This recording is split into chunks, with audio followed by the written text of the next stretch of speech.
What is up, everybody? Welcome back to the channel. Today we're going to be talking about one of my favorite things to do, and something that you should definitely be doing right now here in these dog days of summer, and that is frog fishing.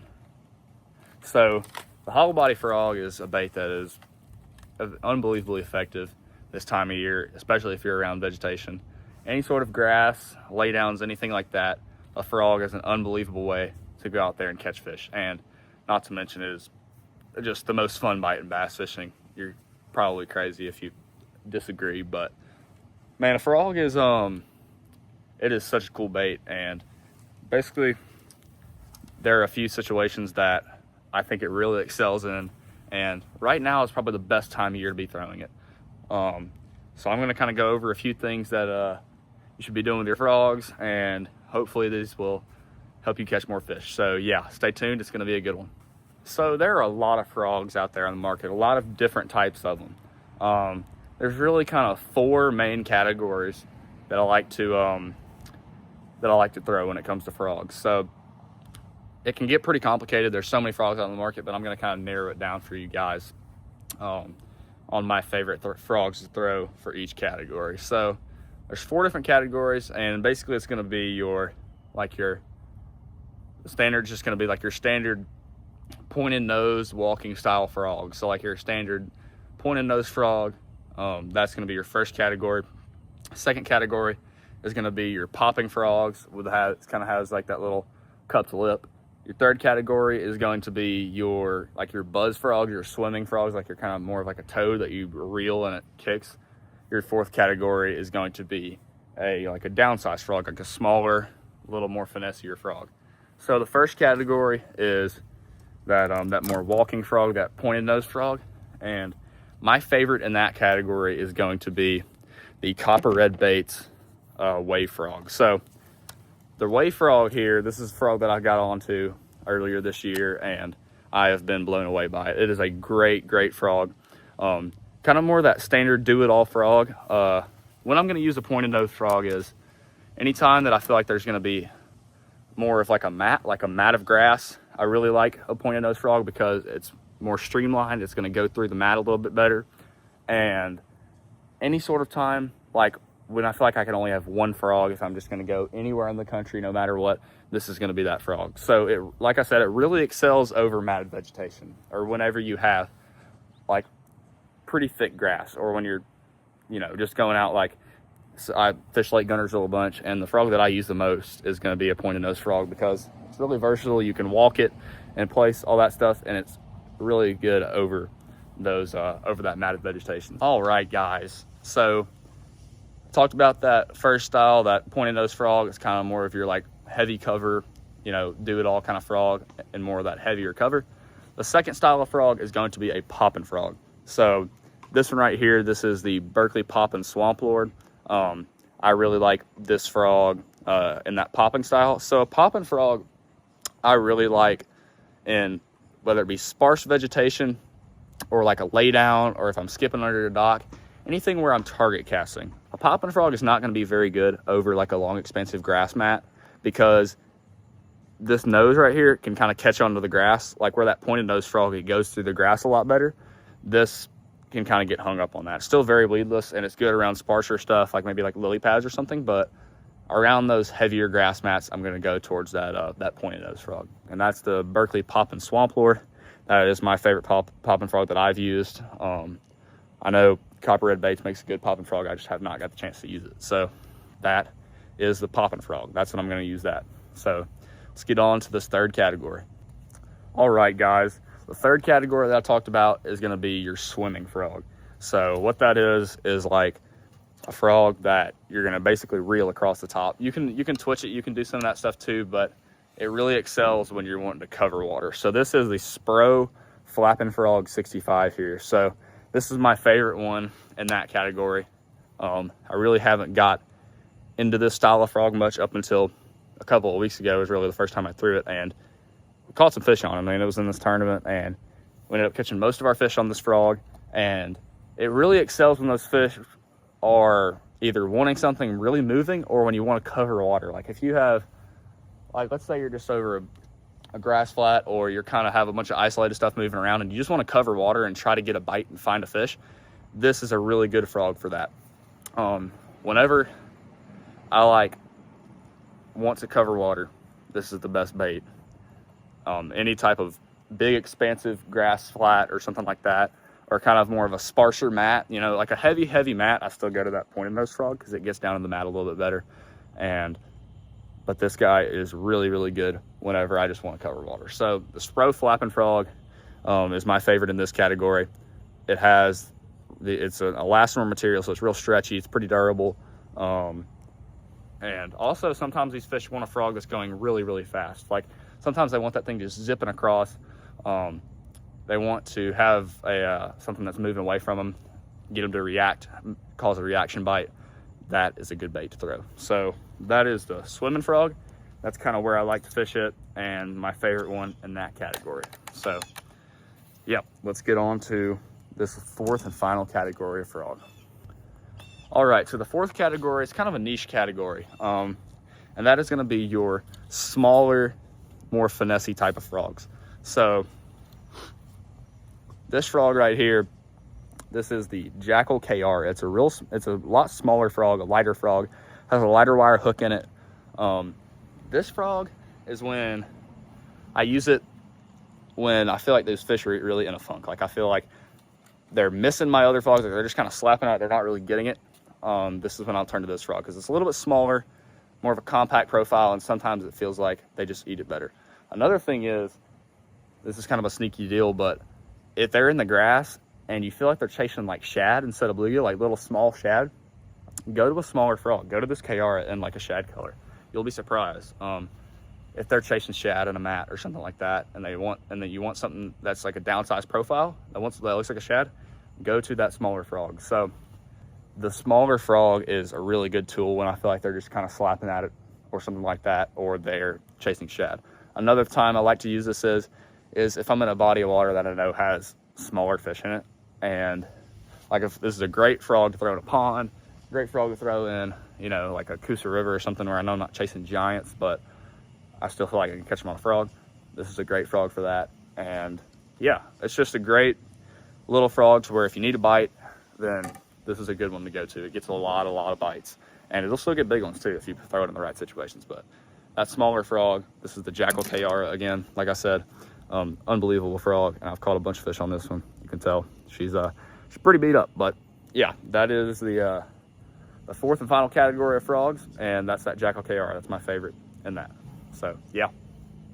Okay, so now that I've talked about these, like the four types of frogs that you're gonna see me throwing, and when I'm gonna throw each of them, and what my favorite bait in each category is, now I'm gonna kind of go to some tricks and tactics that I use when I pull a frog out of the package. So modifications of a frog is something that can get really annoying at times, like when you have a frog that you feel like you have to do a bunch of different things to get it right. That's why I've looked for frogs in all these categories that I had to do the least amount of modifications to. Like this copper red baits wave frog is the best for me to where I can feel like I can just pull it out of the package and fish. I still do one little modification to it, but I kind of do that to all of my hollow body frogs.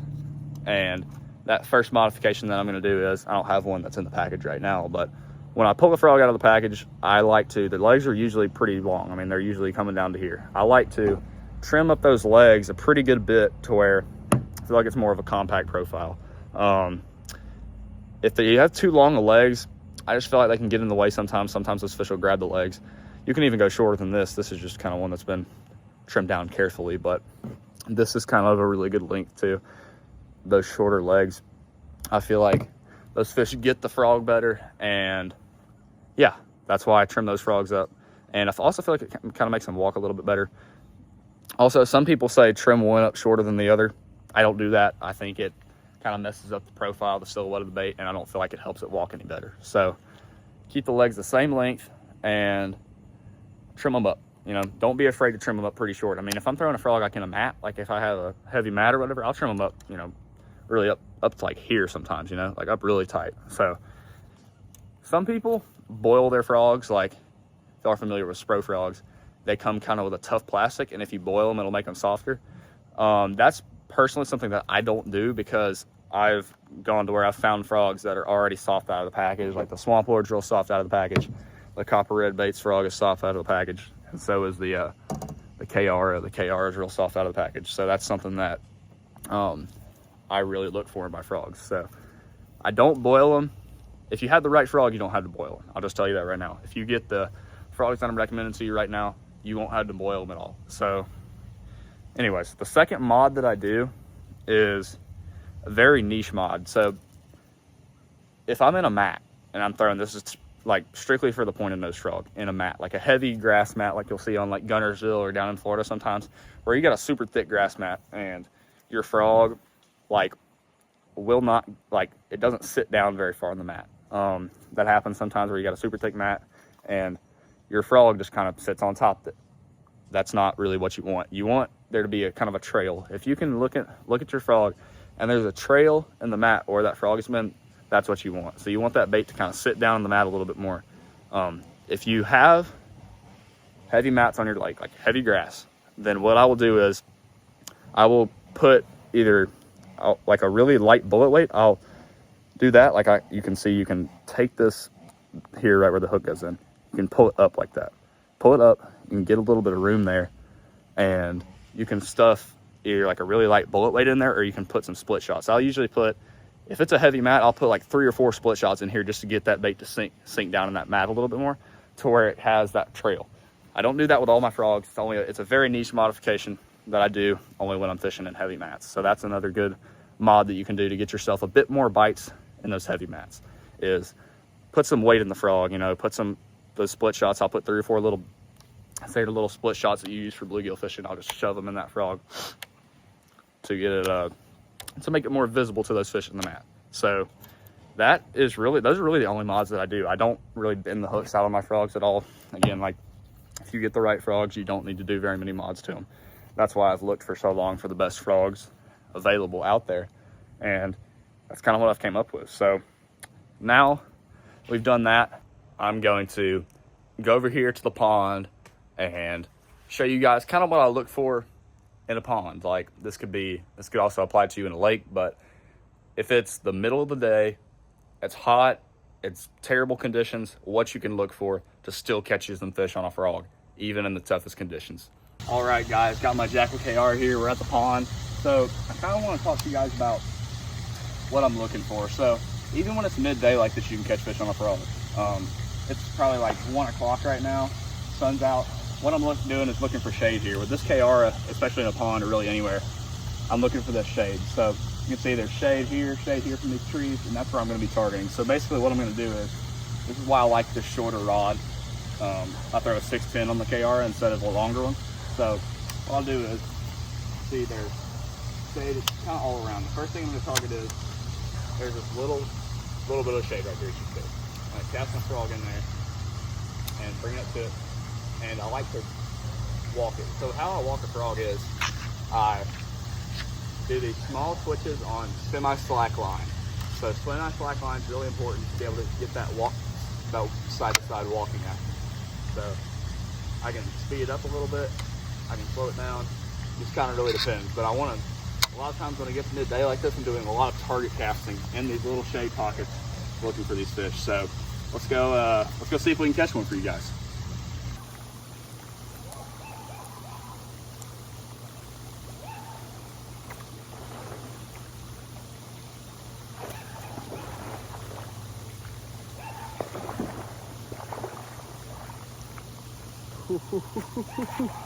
Oh man, oh, that was cool. Oh my gosh. Come, stop it, buddy. There we go. Look at that KR, guys. Down the gullet. That's a nice one for these ponds, man. Golly. Oh, that was a sick bite. That is so cool. Let's get a good release. See you, buddy. Oh, that was cool. All right, guys. I'm gonna show you where that fish was at. That fish is on that Jackal KR there. That's my favorite pond frog ever. It's a really good bait. But anyways, I'm gonna show you all where that fish was at. So what we have is we have all this shade here from this big old tree, right? it's like 2:30 in the afternoon. So it's super bright. I mean, it's sunny. You guys can see that. It's hot. It's the middle of August. But if you can find a bunch of shade like this, and you can pick out little targets within that shade, you're golden. So what that fish was actually sitting on was a target within the shade. So you have this whole shade, you have this bank going down here. You can see back over here, you can't really see it, but you can kind of see where there's like a little hole in that, all the stuff right there. That is a little drain pipe that's just under the water there. I fished these ponds a bunch. I know basically every little bit of cover that's in here. There's a little drain pipe right over there, and that's where that fish is sitting on. So if you can find cover within the shade, then you're golden. That's where you're gonna be able to get these fish to bite. Even in the hottest part of the day and the hottest time of the year, you can catch them on top water in the middle of the day. So cool. All right, back here at the house. Now, the final thing that I want to talk about kind of is the main setups that I'm going to use for my frogs. So frog setups is super important. Like, that is something that it is one of the most important setups that you have in bass fishing. If your frog setup isn't dialed, you're going to lose fish. I mean, it's as simple as that. Really, I've kind of tried to dial down the best setup for me to where I get the most bites in the boat. That's kind of why I go to these softer frogs that are really good out of the package, you know, that are just help me catch more fish. But choosing the right frog is really important, and almost just as important as that is choosing the right setup. So I'm gonna start here with my main do-it-all frog setup, what I turn to when I'm just throwing 90% of my frogs. So this setup, I throw my pointed nose frogs on, my popping frogs on, my swimming frogs, all that stuff on. So what it is the Daiwa Tatula Cork. It's a 7.4 heavy extra fast frog rod here. So I like a 7.4 because a lot of times I want to get a good bit of distance. Like, I fish on Gunnersville a lot and I like to get distance. So 7.4 gives me plenty of length where I can get that, but it's also not too long to where I can't make some accurate casts. So a 7.4 is my bread and butter when it comes to that. So you can see I like that heavy. I kind of like an extra fast action because it has some tip on it. You see that, but it gets the backbone really quick. So it has a little bit of tip to where I can cast that frog real well. I can work it well, and I can just put it into places, you know, that I couldn't with a real stiff tip. I like to have some sort of tip, not too much though, but to where I can really launch that frog and walk it easier and do that. But I want that thing to get the backbone really quick because you're pulling these fish out of heavy cover, you're setting the hook real hard, and these have some big old gaffs of hooks on them. So you need a pretty stout rod to be able to catch your frog fish. That's a really important thing. Either a heavy or an extra heavy. I set the hook real hard, so a heavy's just fine for me, but if you don't set the hook as hard, I'd probably go with an extra heavy. But this Tatula Cork frog rod is great. I love it. I mean, it's the perfect rod for me to throw these frogs. So the reel that I have on here, you want a high-speed reel to pair with that heavy rod because when you're frogging, right, you're making long casts. Let's say you've made a long cast out there and you see one blow up in the mat, and you want to be able to get that bait in really, really, really fast and throw it back out there. So an 8:2 to 1 gear ratio is super important. Really, any 8-speed gear ratio is really important because you want to be able to pick up that line, send your baits out there, and just be more efficient. And another reason is when you're frogging, sometimes when you set the hook on a fish, if you're pretty close quarters, it comes out of the water and it comes flying towards you. You want to be able to pick up on that line as fast as you possibly can to be able to catch up to that fish to where it has the least amount of time possible to throw that hook. So that's why I throw that 8:1 gear ratio. This is a Shimano SLX. I don't have a super high end reel for my frogging because I don't feel like they're pretty easy to cast, and I can cast them a mile with just an SLX. So that's just a good reel to throw there. But the line that I throw in here, I throw 50-pound straight braid. You got to have straight braid. Got to have at least 50-pound to get these fish out of these super heavy mats, super heavy cover, and get those big hooks into that frog, into these fish. So I throw 50. You can throw 65 too, but I throw 50 instead of 65 because it just gives me more casting distance, and I feel like I could still get these fish out of that super heavy stuff with 50 pounds. So as you guys see, I mean, 50-pound braid, this is just straight Power Pro right here, just standard Power Pro braid here. I mean, I can just launch that frog. I mean, you can see that frog is just, it's out there. I mean, let me get a minute to reel this frog back in for you guys, but just on a standard simple cast like that, I mean, that frog is just out there. But I mean, you just got to have the right setup to be able to catch these fish. You got to be able to get a long cast. You got to be able to get the bait away from the boat with those long casts, and you got to be able to get these fish in the boat once they bite. You got to get them to bite. You got to set the hook real hard. You have to trust your setup, trust your gear to get those fish in the boat. So my second setup is a rod that I use for a lot of different things, and it's different. It's a lot softer than my standard frog rod. I use it for my smaller frogs. Basically, this is just the only really frog I throw on this is my little KR. So this is the 610 medium heavy Shimano X Pride. It's a fast action, and I throw a Daiwa Tatula 100 on here with 40-pound braid, and it's an 8-to-1 gear ratio, of course. So why I throw smaller frog on this rod is it's that 610. So a lot of times with this KR, I'm target casting. I throw this in a lay down. I'll throw this at a sparse piece of grass. Sorry guys. Or I will throw it, you know, kind of around that lighter cover. I may throw it around a dock or something like that in ponds. So that's why I like that shorter rod. It's a medium heavy, so it's a little bit softer because these aren't as big of hooks, and 40-pound braids, so I can just cast it a bit farther. So that's that second frog setup, basically specifically for that KR. I throw a bunch of other baits on it too, but this is the only frog that I throw on it. That is going to just about do it for the video. Thank you guys so much for watching. Hope you guys learned something about these frogs, and I will link everything that I talked about in the video description below. So make sure if you enjoyed, you like, comment, and subscribe to the channel. Let me know if you enjoyed this video down in the comments below. And if you have any other tips for me, let me know too, because I always love to hear what other people have to say. So yeah, thank you guys for watching, and I have everything linked in the description below, like I said, and that'll do it. So we will see you guys next time on A&W Fishing. Thank you so much for watching.